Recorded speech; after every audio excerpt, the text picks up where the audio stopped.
uma tarde de domingo, para buscarmos conversar sobre a reencarnação e os reencontros que aqui fazemos, ou por vezes quando nos sentimos solitários e não compreendemos Mestre Jesus, o que ocorre em nossos corações.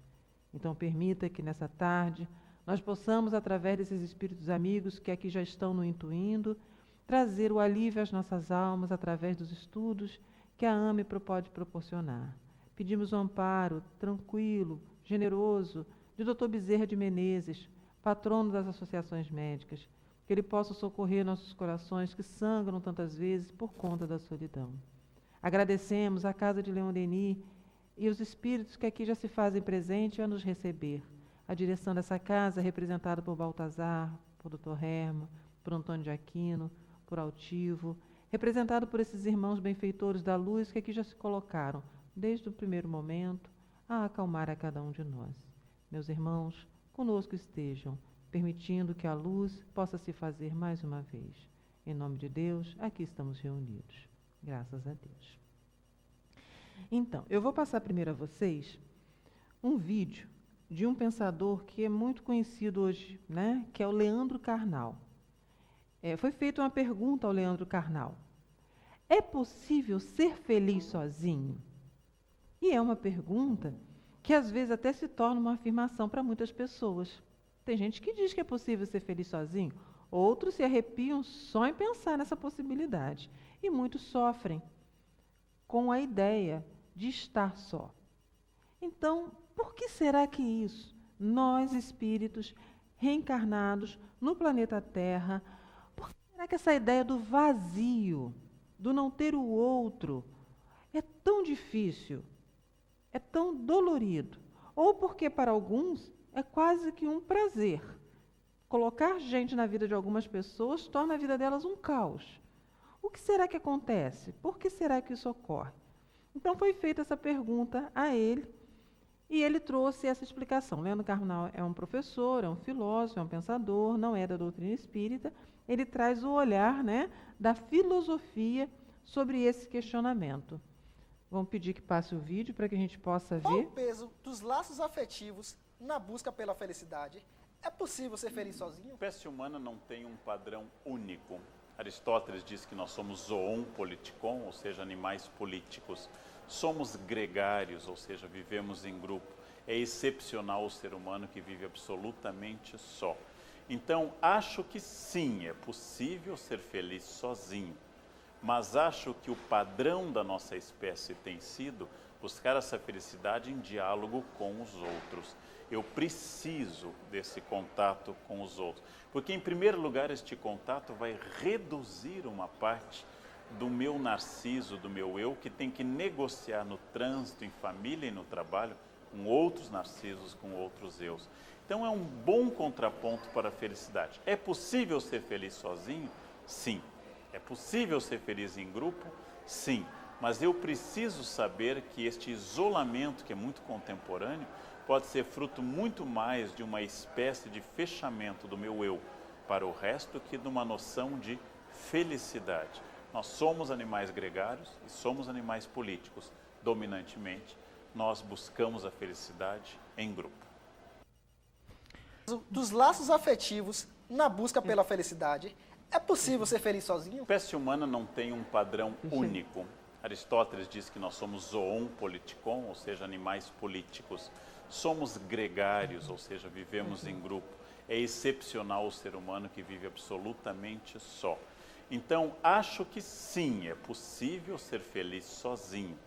Mas acho que o padrão da nossa espécie tem sido buscar essa felicidade em diálogo com os outros. Eu preciso desse contato com os outros. Porque, em primeiro lugar, este contato vai reduzir uma parte do meu narciso, do meu eu, que tem que negociar no trânsito, em família e no trabalho, com outros narcisos, com outros eus. Então, é um bom contraponto para a felicidade. É possível ser feliz sozinho? Sim. É possível ser feliz em grupo? Sim. Mas eu preciso saber que este isolamento, que é muito contemporâneo, pode ser fruto muito mais de uma espécie de fechamento do meu eu para o resto que de uma noção de felicidade. Nós somos animais gregários e somos animais políticos. Dominantemente, nós buscamos a felicidade em grupo. Então, a primeira coisa que ele Dos põe pra laços gente... afetivos na busca pela felicidade, Uma das é primeiras possível ser coisas- feliz sozinho? A espécie humana não tem um padrão. Uma das primeiras coisas que ele põe é que nós confundimos a ideia de ter alguém com a noção de felicidade. Ah, e que a noção de isolamento é muito contemporânea, ou seja, é muito dessa época em que estamos a viver. E que a necessidade do outro, ele diz, sim, você pode ser feliz sozinho, mas a necessidade de existir um outro alguém é porque isso freia nossa vaidade, isso trabalha a nossa humildade, e isso nos estimula a caridade. Quando ele diz, ter o outro controla meu eu narcísico. Eu narcísico é um termo da psicanálise, mas em termos de doutrina espírita auxilia você a trabalhar as suas vaidades, o seu egoísmo, o seu egocentrismo, porque na hora que eu estou no trânsito, eu não sou um ser sozinho. Então, eu não posso utilizar daquela estrada, daquela rua, como se só para mim estivesse. Tem um pensador, o Roberto da Mata, que diz que nós hoje dirigimos como na época das carruagens. Quando os nobres passavam, os plebeus tinham que tirar os chapéus e fazer assim. E às vezes nós estamos no nosso carro e achamos que todo mundo tem que fazer assim para a gente passar, né? As pessoas começaram a não ter muita paciência um com o outro. Então, o fato de existir um alguém freia essa ideia nossa de poder total sobre tudo. Tá? Veja bem, noção de felicidade não é ter alguém. Então, eu posso ser feliz. Mas sem um outro alguém, como é que eu iria dominar determinadas tendências ou até ter consciência de que esse comportamento que eu trago em mim, ele é ruim, se não existisse o outro alguém. Por isso que nós lemos no início o Evangelho que perguntava, temos necessidade de reencarnar? Ah, temos. É a mesma necessidade que foi dito, de ter alguém para me ajudar a evoluir. Então veja que a ciência vem andando realmente de mão dada com a doutrina espírita quando nós começamos a refletir, né? Então, a primeira pergunta que eu faço, não somente a nós que estamos aqui fisicamente no Leon Denis, como a quem nos assiste na TV Regeneração. Então, como eu posso definir solidão? Como é que será que é solidão para cada um de nós? Será que solidão para cada um de nós é a ausência total de alguém? Um alguém especial? Um amor? Um amigo? Um familiar? Será que solidão para mim é um vazio que eu sinto? Ou seja, eu tenho tudo isso. O amor, o amigo, o familiar, mas eu tenho um vazio. Será que solidão para mim é eu não conseguir fazer grupos? Chego nos locais, eu não me enturmo, eu não consigo me associar. Será que solidão é eu chegar em casa e a minha família ser tão conturbada e eu me sentir solitário porque eu não me entendo naquele contexto? Olha quantos pontos nós podemos pensar do que seja solidão. E lembremos que nós estamos falando em doutrina espírita, então os espíritos desencarnados também vivenciam a solidão. Porque eu saio do planeta, eu deixo o meu corpo de carne, eu vou para o mundo espiritual, mas aquela sensação de não pertencimento nem a ninguém, nem a lugar nenhum me acompanha. Porque se eu não trabalho isso aqui, olha o que o pensador falou, eu preciso do outro para eu evoluir. Eu preciso do outro para eu caminhar. Então, primeira coisa que eu gostaria de cada um de nós aqui, dos dois lados da vida que estão aqui presentes, pensássemos, é como é a minha solidão? Qual é a solidão que eu carrego e como que eu a identifico? Porque para eu vencê-la, a primeira coisa que eu tenho que pensar é qual ela é. Pode ser que a minha solidão seja de ter amigos. E eu não saio, eu não me envolvo, eu tenho dificuldades, mas eu gostaria de ter amigos. Então, a pessoa tem que perguntar, o que está acontecendo? Pode ser que a solidão seja a solidão de um amor. E, às vezes, a gente tem até esse amor, mas se sente solitário. Não tem a música do Cazuza? Solidão a dois? Não é? Você tem alguém, mas parece que você está ali, isolado, quieto. Então, primeira coisa, pensem, qual é a solidão que eu carrego comigo? Vamos seguindo, então? O mito de Adão e Eva. Nós sabemos que Adão e Eva, minha gente, não existiram, né? Como seres humanos, como podemos pensar, não. É um fato que exemplifica uma série de coisas. Tá? O convívio, o deixar se seduzir, é uma série de coisas que envolve a história de Adão e Eva, mas nós já sabemos que não são dois seres humanos. Mas um dos trechos dessa história que nós podemos pegar para pensar na noite de hoje sobre a questão da solidão é que, como conta lá na Bíblia, que Adão se sentia como?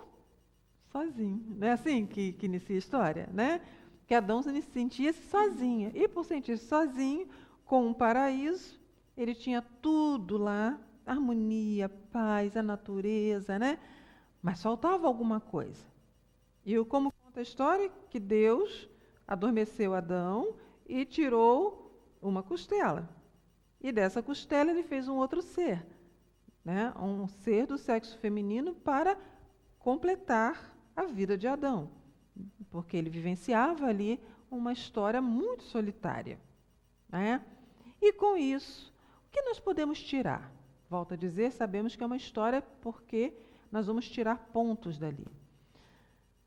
Se tira-se, né, uma costela de um outro ser, tira uma costela de um ser e cria um outro ser, nós estamos falando de submissão, nós estamos falando de complemento. Nós estamos falando de complemento.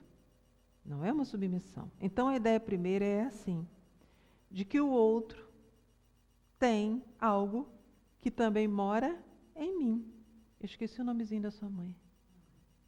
Rosalice.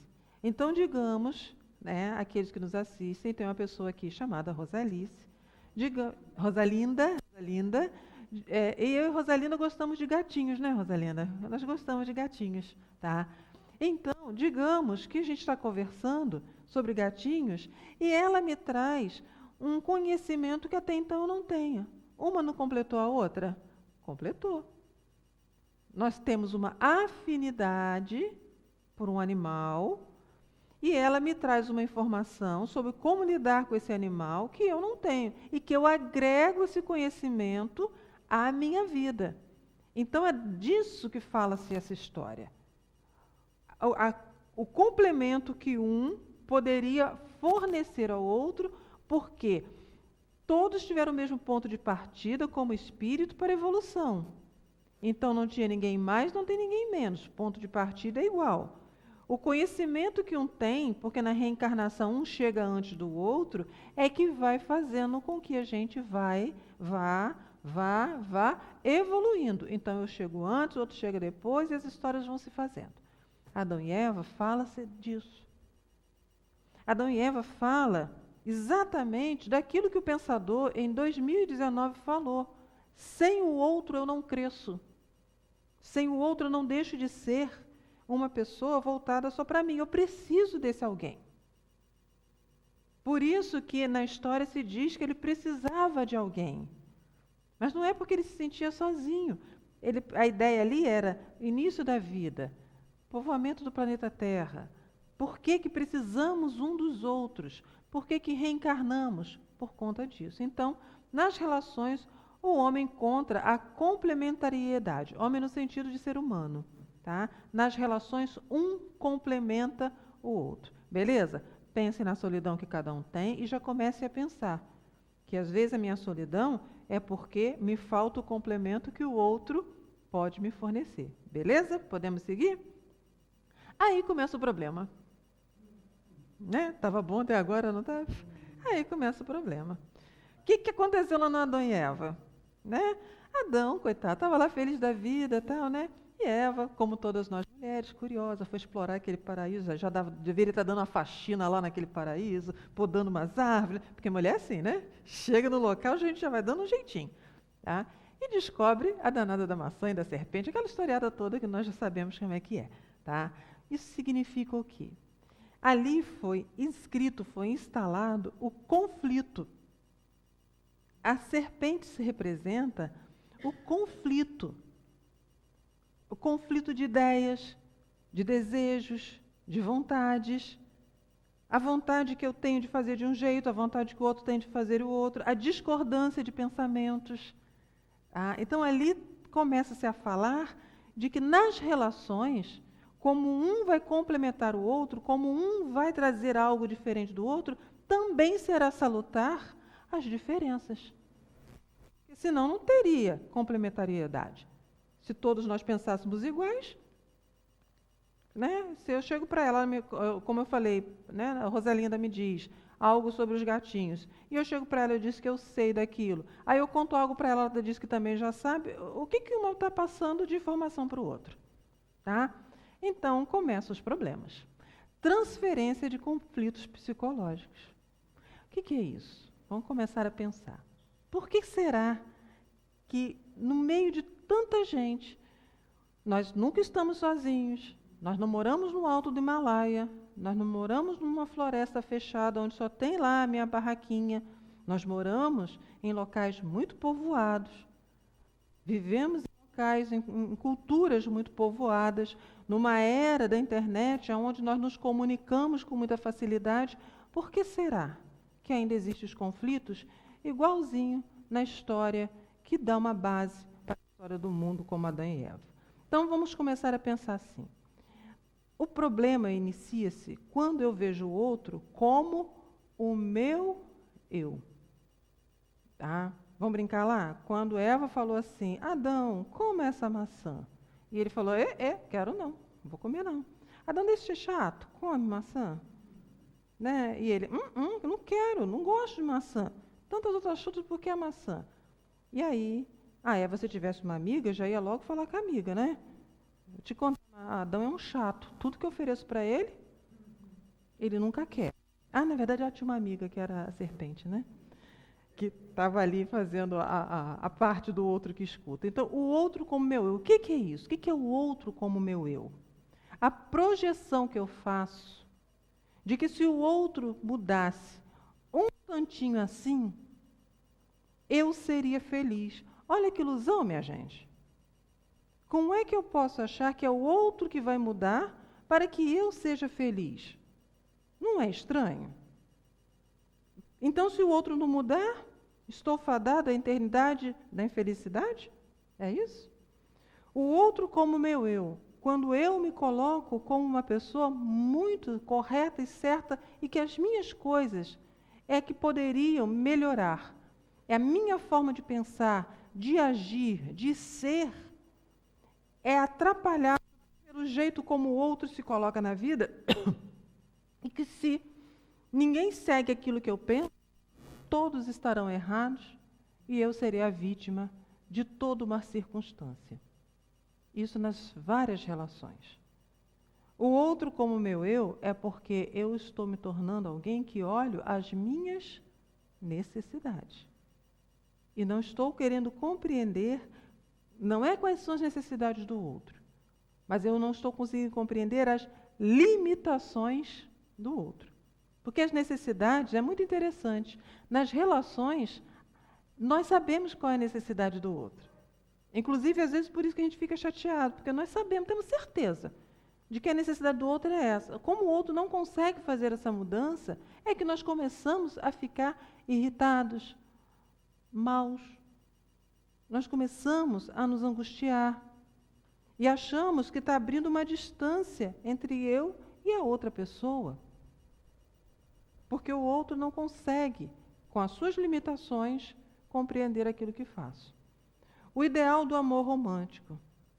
Em todas as novelas, filmes, em tudo que você vê, o final da história, normalmente, a pessoa que sofreu a história toda, ela é presenteada com o quê? Com um casamento. Né? E é um casamento bonito nas histórias, né? Muito bem feito, né? Todo mundo ali, feliz. E aí, as histórias sempre foram, até a própria história de Adão e Eva, a história de um casal, nós vamos idealizando as relações de uma maneira muito romântica. Isso não é ruim, pelo contrário, é bom, é gostoso. Temos que ter esse pensamento romântico, temos que ter o sonho. Sim, isso é ótimo. O problema começa quando eu acho que se eu não tiver esse alguém, esse amor personificado no outro ser, que eu não tenho essa felicidade. E aí eu começo a me relacionar com qualquer pessoa que aparece, sem eu nem ver o que aquela pessoa quer, o que ela fala, qual é seu traço de caráter, qual é seu traço de moral. Eu não começo a ver, às vezes, que eu estou dentro de uma relação abusiva. Eu não começo a dar chance para aquela pessoa que está ao meu lado seguir, ser livre. Eu não deixo que eu construa uma liberdade, me sinto preso ao outro, porque eu idealizo a ideia do amor romântico e quero aquele ser ao meu lado. Quantas pessoas hoje não estão presas a relacionamentos onde nem a amizade existe mais? Muitos. Porque um casamento, à medida que o tempo passa, a relação se torna muito mais fraternal até do que esse amor romântico. Mas não porque o amor morreu, pelo contrário, porque o amor consolidou-se. Então é um companheirismo, né? É uma afinidade muito boa, muito gostosa. Mas o início nós queremos isso. E aí, quantas vezes idealizamos? Ouvimos de muitas pessoas, mas ele não era assim, ela não era assim. Sim, essas pessoas eram assim. Talvez durante um tempo nós tenhamos nos enganado, ou nos deixamos enganar, porque nós estávamos sonhando. E por vezes estávamos até sonhando sozinhos. O vazio existencial que angustia a alma. De todos esses três, esse é o mais dolorido. Tá? Esse conflito, ele é muito difícil. Porque esse daqui, eu venho arrastando ele de muitas vidas. Quantas vidas vivemos, minha gente? Muitas. Não sabemos quantas, não sabemos. Mas em algumas vivências nossas, a forma como a vida em contato com outras pessoas ocorreu, nos deixou marcas. Por exemplo, pensemos, aqui hoje nós temos vários representantes do sexo feminino. Quantas culturas já se passaram aonde as mulheres não eram vistas como seres com valor? Quantas vivências nós já estivemos casadas e aonde nós não recebemos um tico de afeto? Quantas vivências nós fomos o homem e não compreendemos que tínhamos que amar, que cuidar? Então, quantas vivências nós não passamos sozinhos, mesmo que tivéssemos várias pessoas? Quantas vivências fomos escravizados? Quantas vivências fomos donos dos escravos? Quantas vivências na Idade Média, aonde não havia afeto, não havia amor, havia domínio? Então, quantas histórias nós passamos e por elas a marca que ficou foi de uma dor, de uma solidão. Quantas? Então, por vezes, nós carregamos isso, o vazio existencial que angustia a minha alma e que às vezes eu não sei. Eu estou rodeada de pessoas, mas eu fico sempre com uma sensação que falta algo. E aí nós inauguramos a nossa vida nesta encarnação. Somos recebidas por uma família, somos criados por um ser, recebemos um nome, uma história, uma chance de tirar da nossa mente aqueles traços. Até porque, vamos colocar uma vírgula, a gente traz muito a ideia de reencarnação como quitar débitos passados. Tem algumas encarnações que nós não vamos quitar débitos. Nós vamos, finalmente, ter chance de mudar a memória de eventos ruins que tenhamos vividos. Deus é justo. Então, se eu vivo uma encarnação, algo tão difícil, e aquilo me marca, os espíritos nos ajudam numa outra vivência a eu me afastar daquilo dali, para que eu possa minimamente ter um pouco de paz ou ser feliz. Então, quantas? A escravidão, minha gente, foi 2 séculos atrás, não é isso? 2 séculos atrás. Muitos de nós conhecemos até pessoas que são descendentes diretos, né, de seres que foram alforriados, que foram livres. Então, Quantos espíritos reencarnam ainda sentindo as dores de tudo que viveram? De uma época em que as mulheres não tinham direito de escolher seus maridos. Nós arrastamos isso aqui. E aí nós recebemos uma família. Aquela família é composta de pai, mãe ou um cuidador, que pode ser uma tia, pode ser alguém que, né, que nos ajudou, enfim. Mas a coisa é certa, alguém nos ajudou, porque senão não estaríamos aqui. E nesta família, as histórias precisarão ser vividas. E às vezes nós somos de famílias onde o afeto era inexistente ou econômico. Às vezes hoje, quando nós olhamos para trás, nós podemos falar assim, não, meu pai e minha mãe me amavam. Eles bateram, fizeram isso, fizeram aquilo, mas é porque eles também não entendiam direito. Hoje a gente olha para trás, mas hoje, gente, já passou uma vida. Hoje, às vezes, é porque agora eu tenho a minha família. E aí, graças ao bom Deus, o ciclo reinicia e eu tenho chance de repensar. Mas quantos de nós não fomos marcados por uma infância difícil? Quantos de nós não fomos marcados por uma infância pontilhada, tá, de desmerecimentos? Com os apelidos, com a ideia de, fulano, tudo bem, faz isso que é uma maravilha, mas você, você, quantos de nós fomos marcados por isso? Quantos de nós não idealizamos o amor, desejosos até de sair daquela família? Ou então, porque não encontramos naquela família os afetos necessários, saímos em busca desse amor romântico, e aí o que ocorreu? A ausência também de um amor que preenchesse. E aí somos espíritos, vamos evoluindo. Gero meus filhos. São espíritos vindos do espaço. Também com uma história, também com uma necessidade de evolução. E às vezes eu recebo um espírito com as suas dificuldades. E aí aquele amor que eu achei que eu teria do companheiro ou da companheira não tive, projeto no filho. Agora vai, agora, né? E às vezes o filho não é exatamente como nós planejávamos. Ou às vezes o filho é até um filho amoroso, bom, legal, mas o filho também precisa seguir. E aí nós nos sentimos abandonados. Então, esse vazio, eu gostaria que vocês começassem a pensar. Lembra no início que eu perguntei? Qual é a sua solidão? Agora eu vou complicar mais um pouquinho. Qual é o seu vazio existencial? O que de verdade te dói? O que te incomoda? Você está arrastando dessa vida? Pare e olha para trás da sua infância. Você está arrastando de vidas anteriores.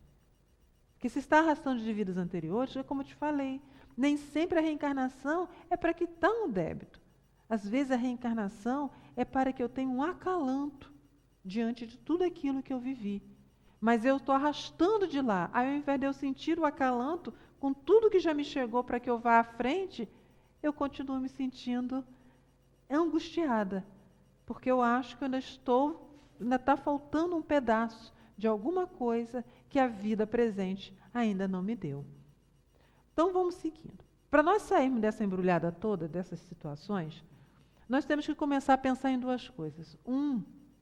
Eu preciso olhar e pensar que eu sou um ser, um espírito, mas que eu sou um indivíduo, eu sou um. Eu não sou o todo.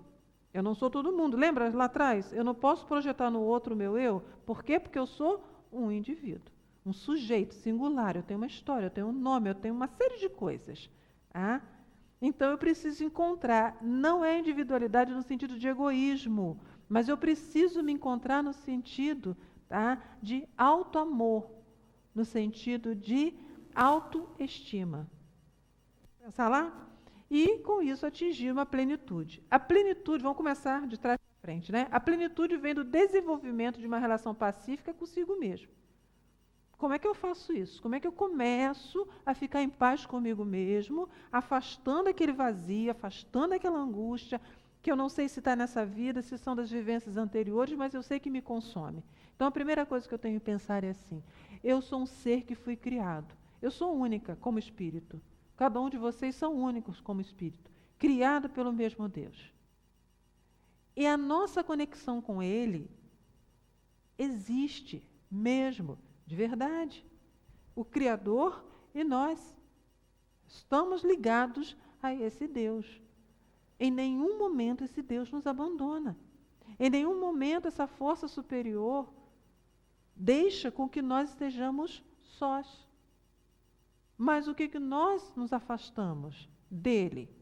quando nós olhamos e queremos alguma coisa, aquilo que eu falava antes, que eu acho que é o que me falta.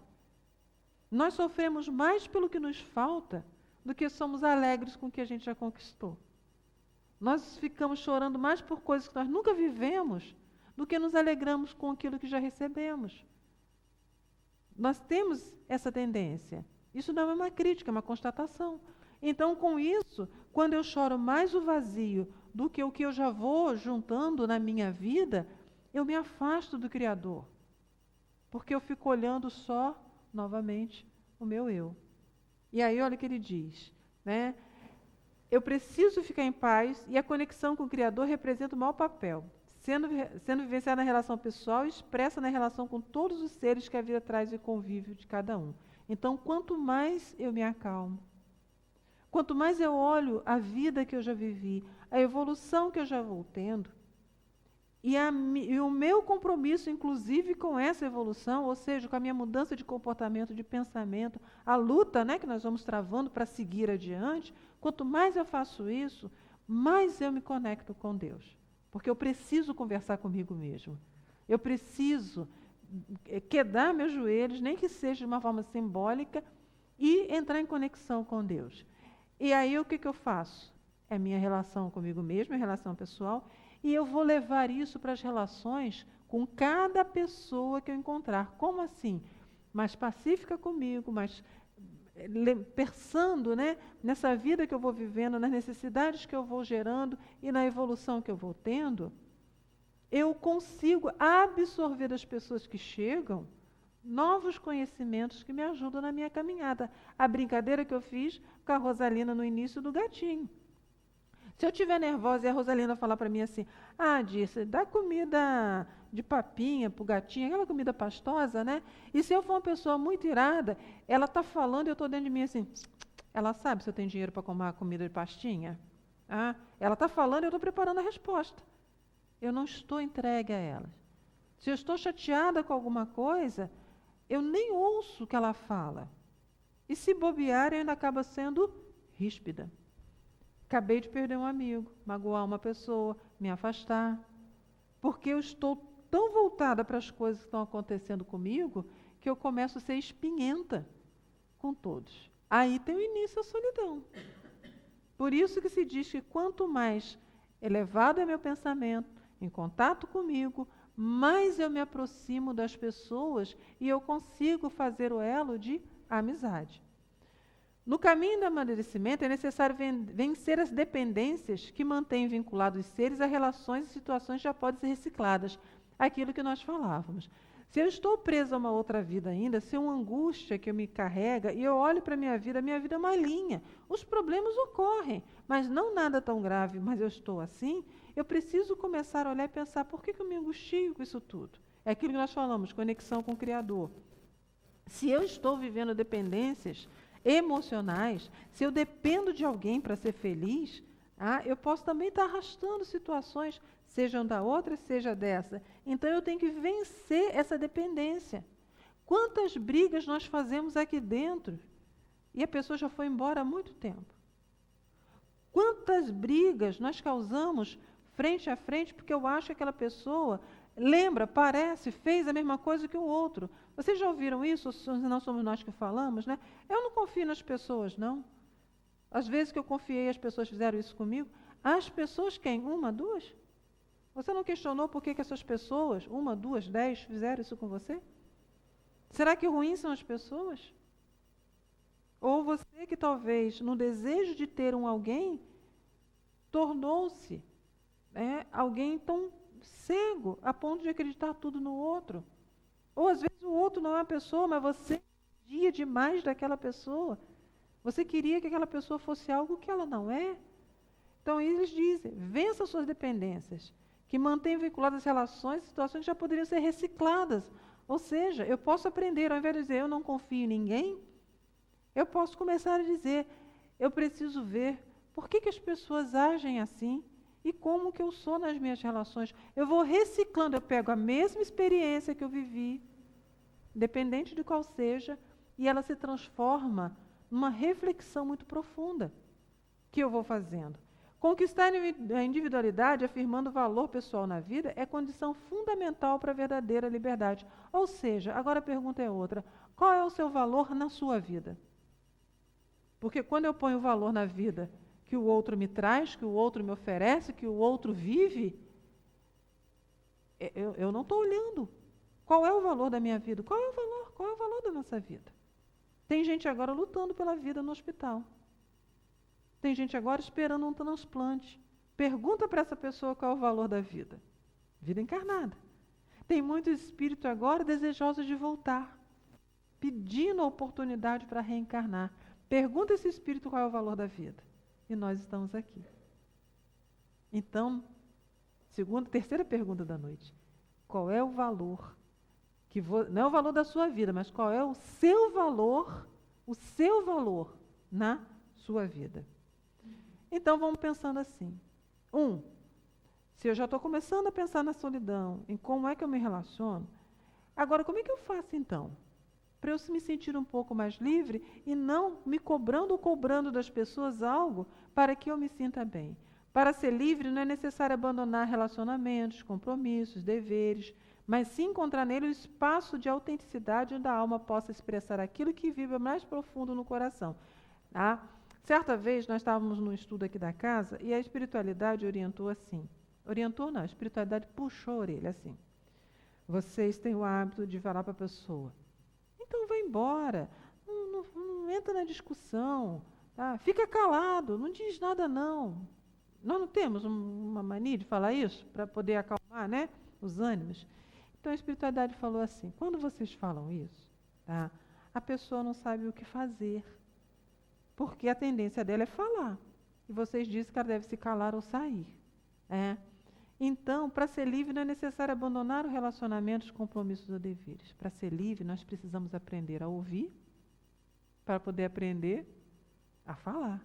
Lembra que eu disse da história? Se ela me dá uma receita lá, né, de comidinha, para o gatinho, e eu começo, ela não sabe da minha vida, está me falando, deve estar falando assim, porque ela deve ter dinheiro para comprar comida para o gatinho. Eu não tenho.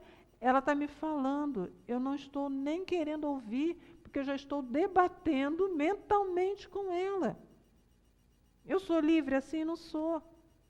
Eu estou preso a eu mesma.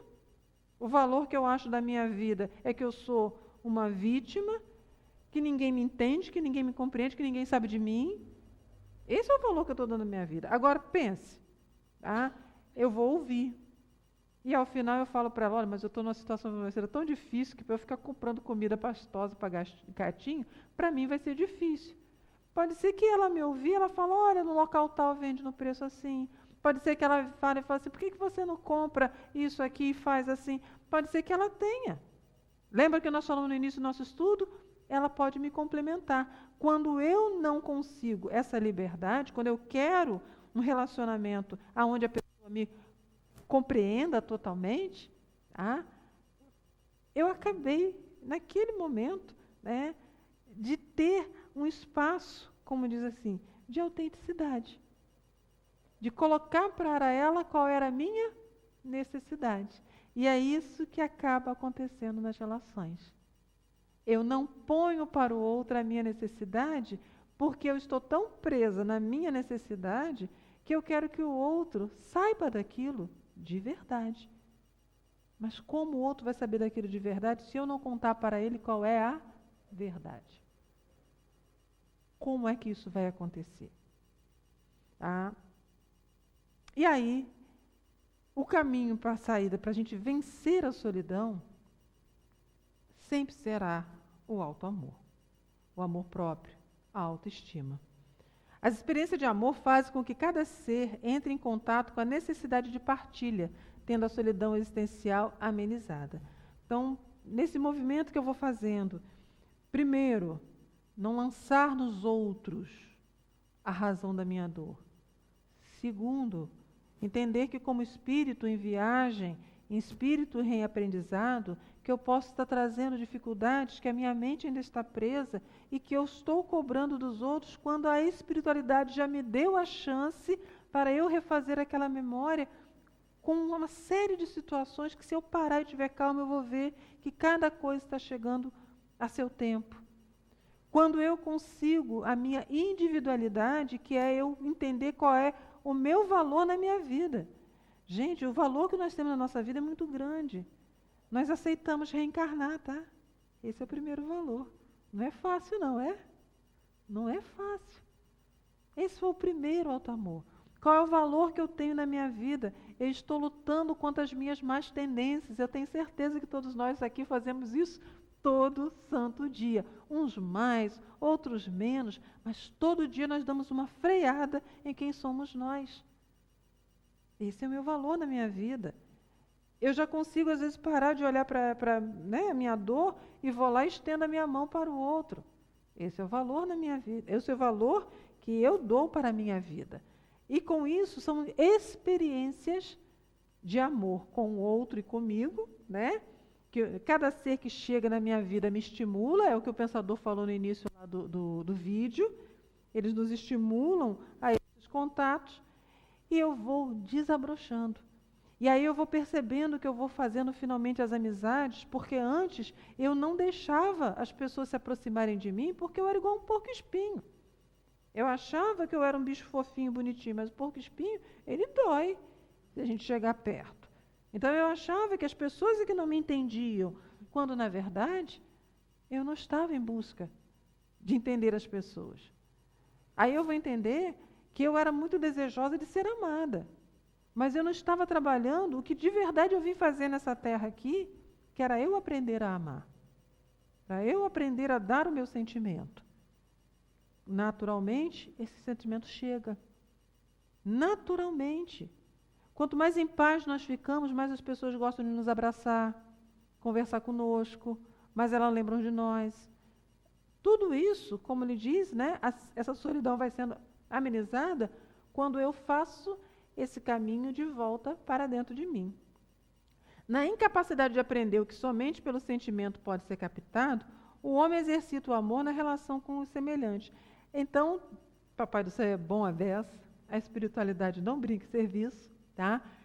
Como nós temos essa dificuldade de termos esse contato maior conosco mesmo, de nos acalmarmos, disso tudo que nós estamos falando aqui nessa noite, Papai do Céu nos ofereceu as relações humanas.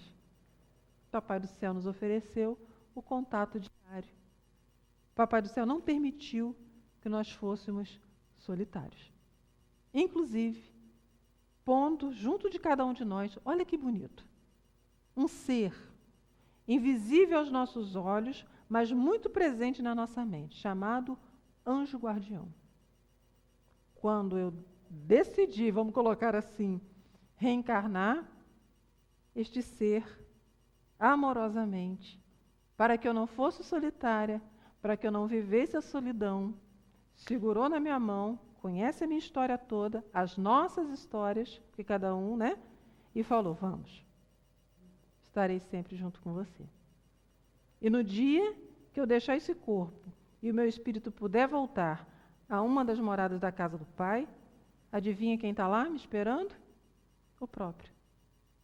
Porque é finda a minha temporada aqui e ele lá estará, para me ajudar a analisar ponto a ponto aquilo que eu vivi, para mostrar quantas vezes eu fui amparada e para me mostrar, olha, aqui você diante da justiça divina já conquistou o seu merecimento. Então tem alguém sozinho nesse mundo? Não. Porque desde o momento que eu retorno, ali tem alguém a meu lado.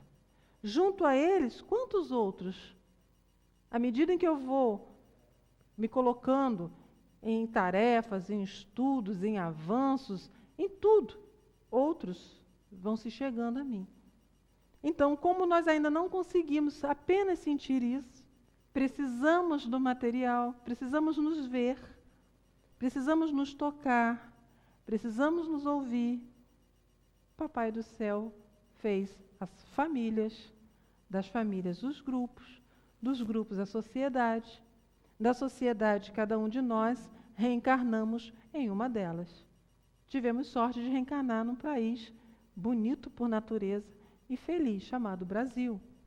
Muitos de nós não reencarnamos em Cabo Frio, mas fomos para cá atraídos pelas necessidades que tínhamos. E muitos de nós talvez até tenhamos que sair daqui um dia para viver em algum outro local, levando a experiência que hoje nós aqui adquirimos. Então, aquilo que eu não consigo sentir só na minha mente, as relações vão me facilitar. Quando o amor passa a fluir de dentro para fora, a alma se preenche de si mesmo e pode ofertar o que tem de verdadeiro em si, sem as exigências da carência afetiva que requisita que venha de fora aquilo que só de dentro pode surgir. Esse quadro aqui, nós podemos pensar naquelas pessoas que vivem a sua vida na aparente solidão, mas com muito movimento. Vide, por exemplo, um Divaldo, que não tem um amor romântico, que não tem uma família nuclear, que não tem uma série de coisas como nós poderíamos imaginar, mas que tem uma vida intensa. Vide pessoas que nós conhecemos e que vivem quietas nas suas casas, mas que quando você encontra com essas pessoas, elas estão sempre com um sorriso, mas é algo verdadeiro, você sente ela bem. Você sente ela em paz. E normalmente são pessoas com muita disposição. Outras, às vezes, não têm muita disposição para sair, para fazer alguma coisa, mas são pessoas tão agradáveis quando você senta, recebem você em casa muito bem. Então, nós vamos encontrar o quê? Pessoas que a alma se preencheu de si mesma. Essas não vivem solitárias, apesar de aparentemente estarem na solidão. Agora nós vamos encontrar o contrário. Pessoas com sorrisos, com muita disposição, com uma série de coisas, mas que a gente sabe que falta alguma coisa ali. Estão na tentativa, mas ainda não preencheram totalmente as suas almas. Quando o homem faz a viagem interior, resgatando a dignidade pessoal do Filho de Deus, reconhecendo-se amado como tal, percebe-se digno de amar também os outros tais como são. Então, voltando à primeira slide que nós vimos aqui, quando eu faço todo esse percurso que nós conversamos aqui, eu estou tão ligada a Deus, mas tão ligada a Deus, que eu não tenho mais problemas em aceitar as pessoas como elas são. Vou dar um exemplo para cada um de nós. Quase todos nós aqui, acho que todos nós aqui somos espíritas, não somos? Vocês já perceberam o quanto que vocês mudaram o pensamento de vocês? Por conta dos estudos, da palestra, da orientação. Eu estou falando doutrina, mas se eu estivesse num espaço religioso, outro falaria a mesma coisa. Vocês já perceberam como vocês já mudaram? Desde um comportamento até um pensamento, por conta de tudo que vocês foram ouvindo em relação ao amor, à caridade? Mudamos. Mudamos em relação à ideia da vida contínua do espírito. Mudamos em relação à morte.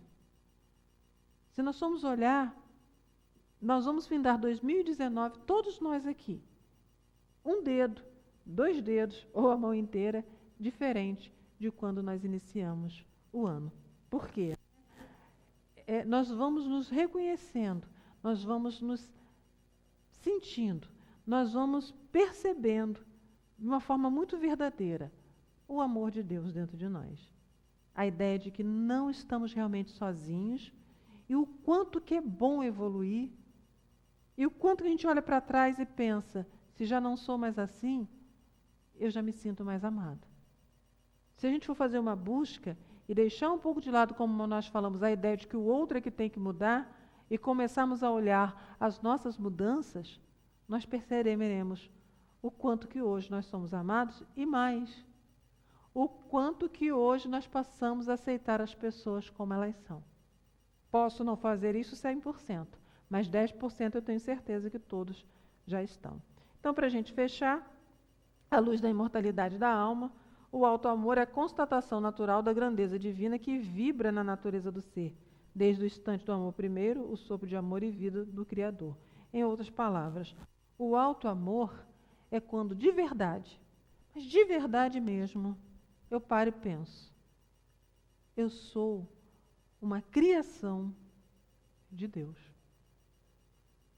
Jesus falou que nós somos a mais bela criação de Deus.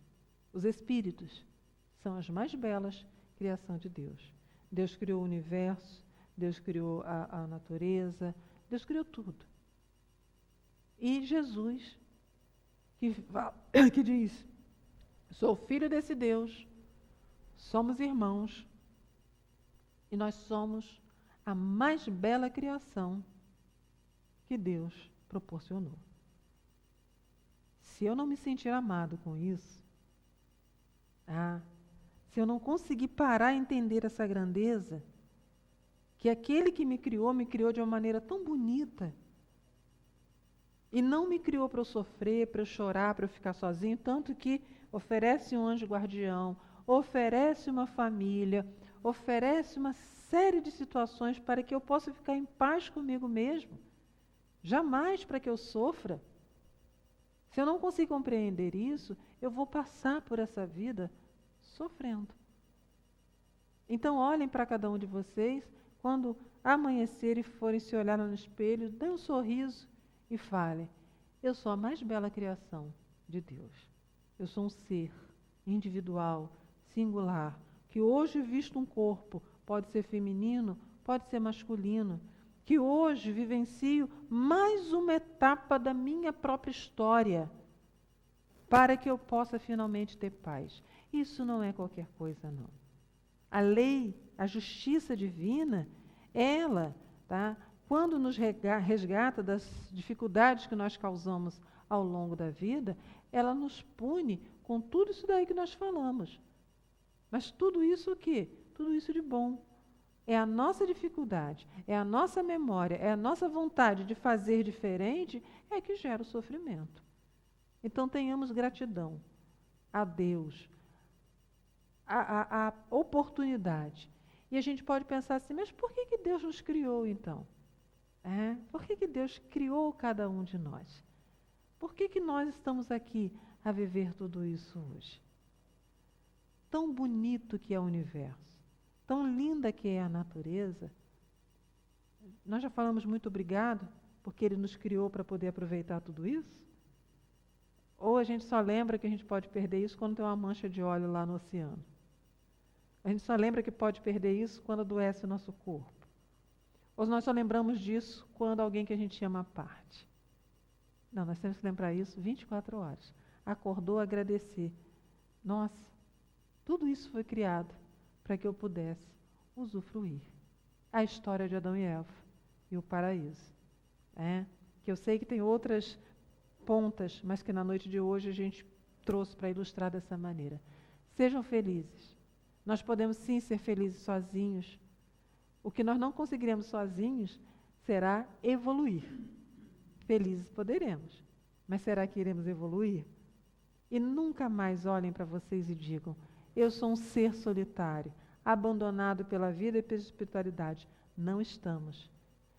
Essa fala, às vezes, é a nossa dor em não aceitar aquele instrumento de evolução que está ali. É de não aceitar que o outro não é o meu eu. O outro não saiu da minha costela. O outro é um ser criado por Deus como eu fui. E também terá suas limitações e a sua evolução. Então, tenhamos paz, cada um de nós, para poder seguir adiante. Em nome da Milagros eu agradeço. A gente vai abrir para as perguntas e que a gente possa se sentir mais confortável, nós conosco mesmo. Se alguém quiser fazer a pergunta, é só pegar o microfone aqui.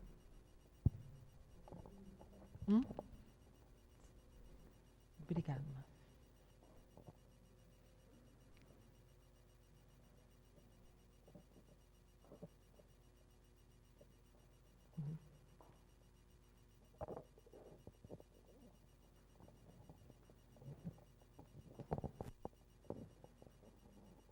Doutora Dias.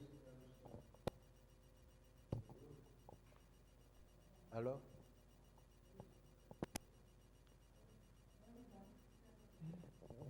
Acho.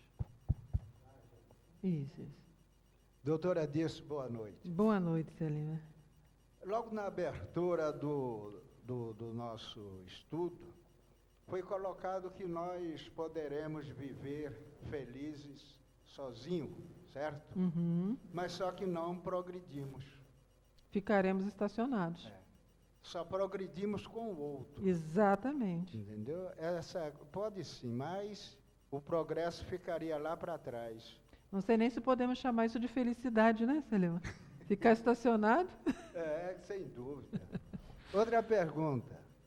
O vazio anímico de um autista se processa? Não, ele não é ali não existe um vazio, tá? Ali não existe uma identificação. Ele tem uma série de limitações aonde ele não processa, por vezes, a emoção que o outro traz, ou ele não consegue fazer uma leitura corporal do sentimento que o outro traz. Por exemplo, nós estamos falando aqui, nós nos olhamos, a gente consegue reconhecer o sentimento, né, que está em cada um de nós. O autista ele tem uma dificuldade de fazer essa leitura. Então, ele vai interpretar de uma maneira, mas não há um vazio dentro dele, não. Pelo contrário, ele costuma ser muito intenso, até de sentimentos, e as pessoas, para se relacionar com ele, é que não deve exigir do autista o mesmo que nós iríamos exigir de outras pessoas em outras situações. Eu tenho que entender isso. Tá? Vou dar um exemplozinho, né? Uma época eu atendi um menino num outro espaço, e essa criança, ela foi no aniversário, e lá, um dia eu falando, ela ouviu que eu gostava de brigadeiro de chocolate. Ela foi no aniversário, pegou o brigadeiro, passou o brigadeiro a festa toda, foi para casa, guardou, tá? No dia da consulta ele chegou com aquele brigadeiro amassado na mão e me entregou. E eu, muito obrigada, que gostoso, que bom. E continuei, ele continuou parado. Aí a mãe falou assim, está esperando que você coma. Porque todo o movimento que ele fez só teria para ele êxito, tá? Se eu comesse.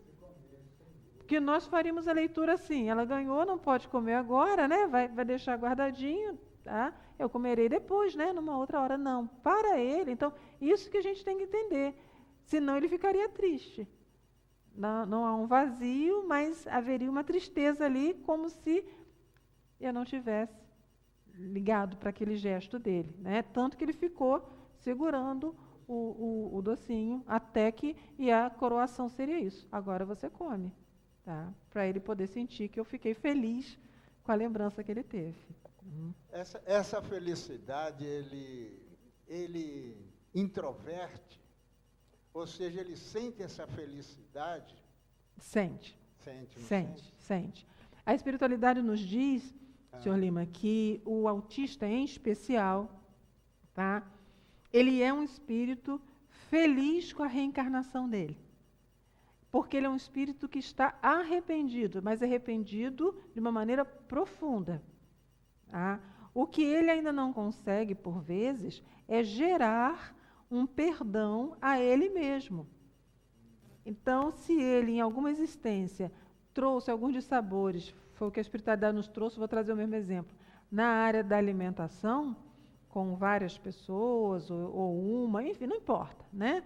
Mas ele se sente, diante da justiça divina, em débito por conta disso, ele pode, na presente encarnação, ser uma daquelas crianças que não aceita se alimentar. Porque, às vezes, o autista come só uma coisinha, né? Só arroz com batata, tá? E aí ele fica naquilo e a mãe faz um monte de coisa, tenta, tal, mas ele fica só ali. Então, o que a espiritualidade nos orienta? Leva essa criança para distribuir a sopa, leva essa criança para levar um alimento para o outro, né? Vamos colocar de uma maneira mais prática. Digamos que agora, por exemplo, está muito calor, né? Quando o pessoal da varreção estiver lá, leve essa criança para dar um lanchinho. Se tiver um funcionário na casa, faça o lanchinho. Se chegou um tio, né, pegue, que a criança leve esse lanchinho. Ou seja, que essa criança se movimente para que ela possa sentir-se retribuindo ou fazendo finalmente aquilo que numa outra existência ela se negou a fazer. Então ele diz que aquilo não é uma tristeza, pelo contrário. Ou seja, estimula para ele assim é um estímulo para ele. Isso. Né? Se é roupa, porque às vezes o autista não gosta de colocar roupa, não gosta, né? Então, estimule-o a estar sempre doando as roupinhas dele. Ele precisa sentir que ele está fazendo algo, tá, muito significativo diante daquilo que ele acha que errou. Por isso que é preciso conhecer bem, mas a espiritualidade colocou. O autista já se sente muito grato. Feliz não podemos dizer. Né? Acho que seria uma afirmação muito grande. Mas que o autista se sente grato a Deus, à espiritualidade, porque ele pode retornar. Só que ele precisa, né, seguir um caminho. Obrigado. Eu conheci uma pessoa que era muito sozinha, muito doente. Muito doente. E ela vivia nos médicos e vivia se sentindo assim, isolada do mundo, devido à doença, que não podia sair. Um dia apareceu um gatinho na casa dela. Apareceu, ela ficou com pena, começou a dar comida, começou a dar água, e aquilo ela foi se afeiçoando, aquele gatinho, aquele amor por aquele gatinho. E hoje o gatinho está na casa dela. Quando a gente ia visitar essa pessoa antes, o foco era a doença dela. A doença, era mais de 1 hora só a doença. Agora, quando a gente chega na casa dela, o foco é o gatinho. O gatinho está isso, o gatinho fez isso. Olha a caminha que eu ganhei, olha a roupinha. Então, mudou o foco. E a solidão... Não existe mais. Lembra que nós falávamos que se nós ficamos olhando aquilo que eu não tenho, há um sofrimento, e eu nem percebo tudo o que Deus, a espiritualidade nos coloca. Vocês já perceberam, de um tempo para cá, como tem um movimento de proteção aos animais diferente do que havia um tempo antes? Antigamente tinha a Sociedade de Proteção aos Animais, parecia que um ou outro. Já repararam como hoje já mudou? Por quê? Tudo é uma lei do progresso, né? Então, o que acontece? O animal, ele não tem um cérebro elaborado como o nosso. Independente de qual é o animal, ele não tem. Ele está no movimento ainda, ele está no reino animal. Tá? Mas ele tem algo que é um sentimento. Não é nem sentimento, nós não podemos falar sentimento, mas ele tem uma entrega tão grande, e ele escolhe o mais frágil, ele escolhe o mais doentinho. Tá? Veja morador de rua. O animal que está ali com ele, gente, está sarnento, está tudo, mas ele não larga aquela pessoa. Tá? Então, se nós começarmos a ver, a sociedade evoluiu a um ponto que hoje nós entendemos que a proteção do animal, tá, não é colocá-lo no abrigo, mas era colocá-lo dentro da nossa casa.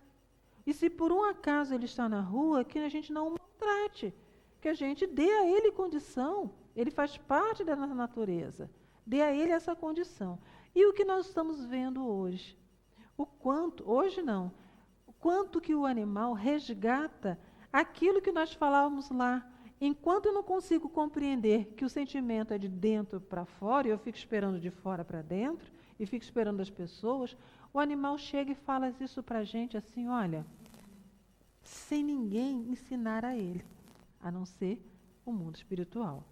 Então, hoje eu vejo que esse movimento de ajuda aos animais é um movimento de acolha a esses animais. Eu, particularmente, sou uma dessas que, eu falo para as pessoas, tenha, nem que seja um peixe no aquário, mas tenha, tá?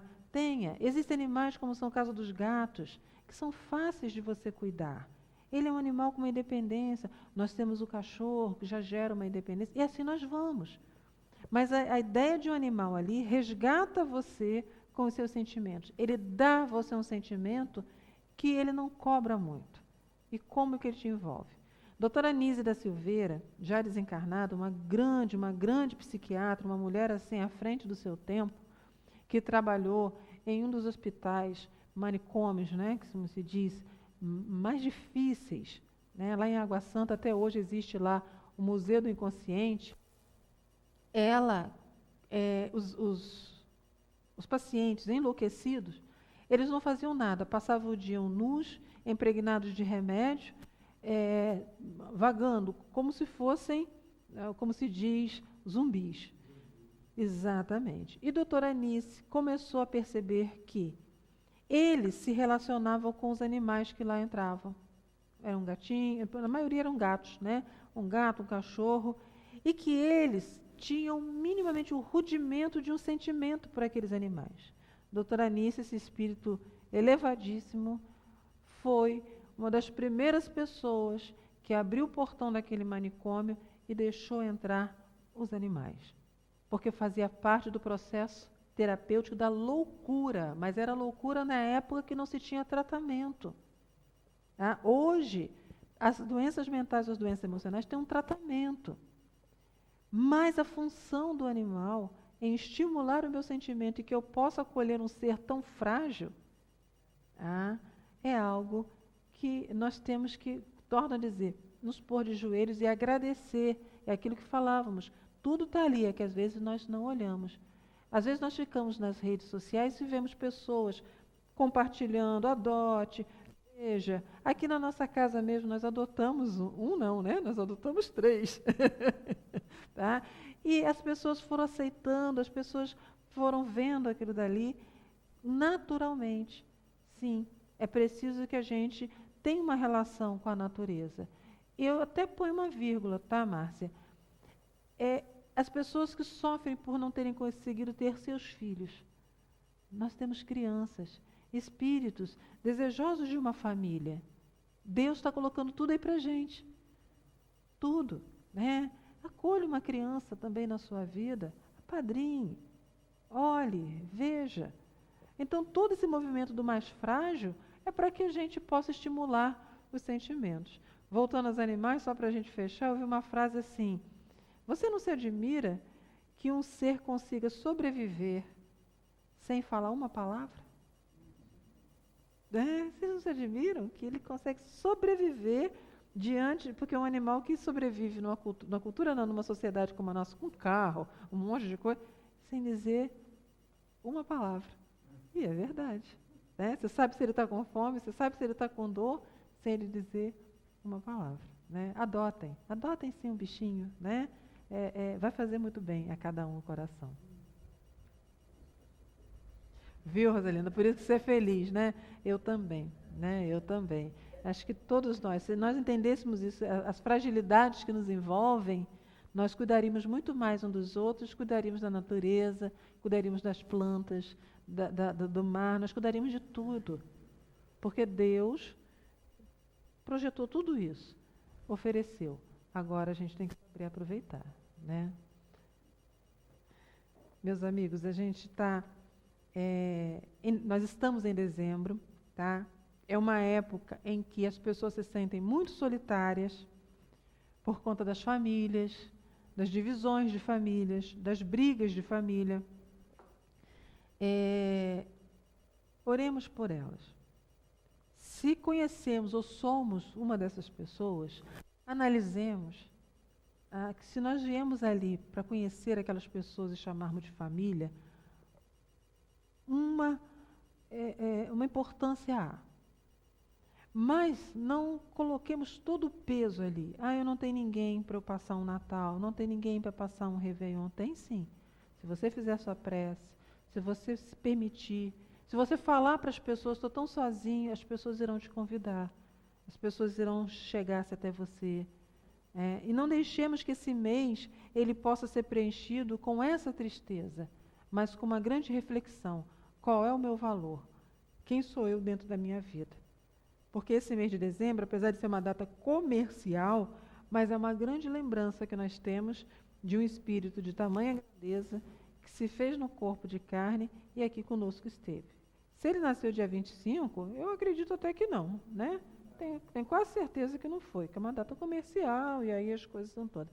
Mas é uma excelente oportunidade de eu pensar quem é Jesus Cristo na minha vida. Podemos então encerrar? Só tenho a agradecer, como disse, aguardo vocês na AME, provavelmente em fevereiro, ainda vamos colocar o calendário. Esse mês não terá dependências e compulsões por conta, né, das reuniões, dos ajustes todos que nós temos que fazer, a gente aproveita essa época do ano, mas em fevereiro, provavelmente, estaremos aqui. Vamos rezar então? Deus, aqui estamos nós a lhe dizer obrigada por tanto carinho. A gratidão que envolve a nossa alma, que possa chegar a Ti, levada por esses amigos espirituais que impulsionam o nosso pensamento. Mas Deus, através do Seu Filho Jesus, nosso irmão, nós pedimos então que da nossa mente essa luz que neste momento sai dessa casa abençoada, que possa envolver aqueles, Senhor, que na sua dor ainda se sentem tão solitários que alguns pensam em desistir da própria vida. Ah, Deus, Mestre Jesus e Espíritos amigos, que essa luz possa estar chegando até eles, envolvendo-os, e eles perceberem o valor de estar encarnado, as possibilidades e que tantas pessoas ali junto deles estão. Assim como pedimos que os desencarnados, que ainda se sentem tão solitários e doloridos, que eles possam perceber a presença dos anjos de luz, que já estão a resgatá-los, a darem uma outra oportunidade. E nós que aqui estamos, na nossa caminhada no corpo de carne, que nós possamos então, cada vez mais glorificar Seu nome, através da mudança que vamos fazendo em cada um de nós. Tu bem sabes, grande Mestre, o quanto que já caminhamos. E hoje, o quanto que já somos diferentes. Seguiremos em paz. Espíritos amigos, em especial Dr. Bezerra de Menezes, nesse momento a nossa prece também é de gratidão por todo o amparo que a AME Lagos recebeu nesse ano. Nesse momento nós vamos nos afastando, nos desligando das vibrações de 2019 e nos preparando para o ano vindouro. Não somente encerramos agora esse estudo como irmãos, mas encerramos no ano de 2019 as atividades da AME Lagos. Que tenhamos luz e persistência para continuar e amor no coração. Assim está encerrado. Em nome de Deus. Graças a Deus. Gente, muito...